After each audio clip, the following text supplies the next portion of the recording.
The Frog Prince.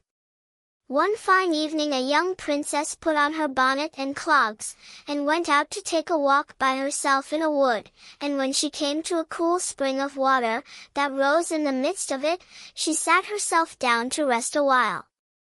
Now she had a golden ball in her hand, which was her favorite plaything, and she was always tossing it up into the air, and catching it again as it fell.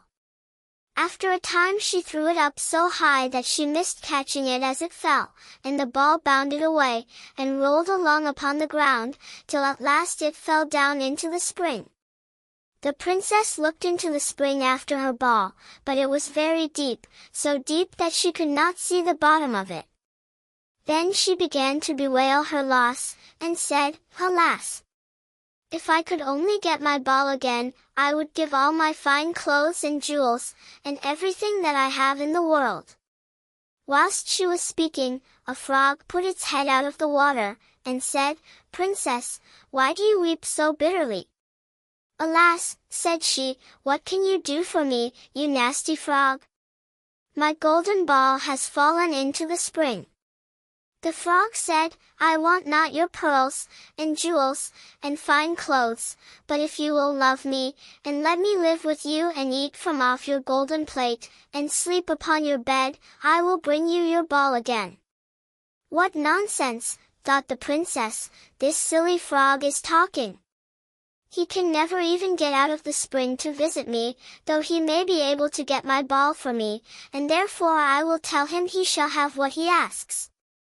So she said to the frog, "Well, if you will bring me my ball, I will do all you ask." Then the frog put his head down, and dived deep under the water, and after a little while he came up again, with the ball in his mouth, and threw it on the edge of the spring. As soon as the young princess saw her ball, she ran to pick it up, and she was so overjoyed to have it in her hand again, that she never thought of the frog, but ran home with it as fast as she could. The frog called after her, "Stay, princess, and take me with you as you said," but she did not stop to hear a word. The next day, just as the princess had sat down to dinner, she heard a strange noise, tap, tap, plash, plash, as if something was coming up the marble staircase, and soon afterwards there was a gentle knock at the door, and a little voice cried out and said, "Open the door, my princess dear. Open the door to thy true love here.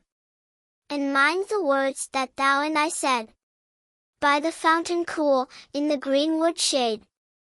Then the princess ran to the door and opened it, and there she saw the frog, whom she had quite forgotten. At this sight she was sadly frightened, and shutting the door as fast as she could came back to her seat. The king, her father, seeing that something had frightened her, asked her what was the matter. "There is a nasty frog," said she, "at the door, that lifted my ball for me out of the spring this morning. I told him that he should live with me here, thinking that he could never get out of the spring, but there he is at the door, and he wants to come in." While she was speaking the frog knocked again at the door, and said, "Open the door, my princess dear. Open the door to thy true love here. And mind the words that thou and I said. By the fountain cool, in the greenwood shade." Then the king said to the young princess, "As you have given your word you must keep it, so go and let him in." She did so, and the frog hopped into the room, and then straight on, tap, tap, plash, plash, from the bottom of the room to the top, till he came up close to the table where the princess sat. "Pray lift me upon chair," said he to the princess, "and let me sit next to you." As soon as she had done this, the frog said, "Put your plate nearer to me, that I may eat out of it." This she did, and when he had eaten as much as he could, he said, "Now I am tired, carry me upstairs, and put me into your bed." And the princess, though very unwilling, took him up in her hand, and put him upon the pillow of her own bed, where he slept all night long. As soon as it was light he jumped up, hopped downstairs, and went out of the house. "Now, then," thought the princess, "at last he is gone, and I shall be troubled with him no more." But she was mistaken, for when night came again she heard the same tapping at the door, and the frog came once more, and said, "Open the door, my princess dear. Open the door to thy true love here. And mind the words that thou and I said, by the fountain cool, in the greenwood shade." And when the princess opened the door the frog came in, and slept upon her pillow as before, till the morning broke. And the third night he did the same. But when the princess awoke on the following morning she was astonished to see, instead of the frog, a handsome prince, gazing on her with the most beautiful eyes she had ever seen, and standing at the head of her bed. He told her that he had been enchanted by a spiteful fairy, who had changed him into a frog, and that he had been fated so to abide till some princess should take him out of the spring, and let him eat from her plate, and sleep upon her bed for 3 nights. "You," said the prince, "have broken his cruel charm, and now I have nothing to wish for but that you should go with me into my father's kingdom, where I will marry you, and love you as long as you live."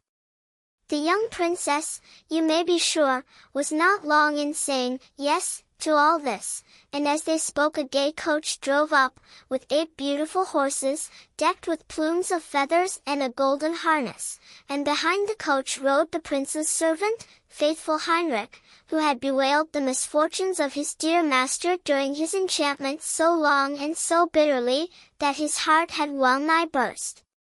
They then took leave of the king, and got into the coach with 8 horses, and all set out, full of joy and merriment, for the prince's kingdom, which they reached safely, and there they lived happily a great many years.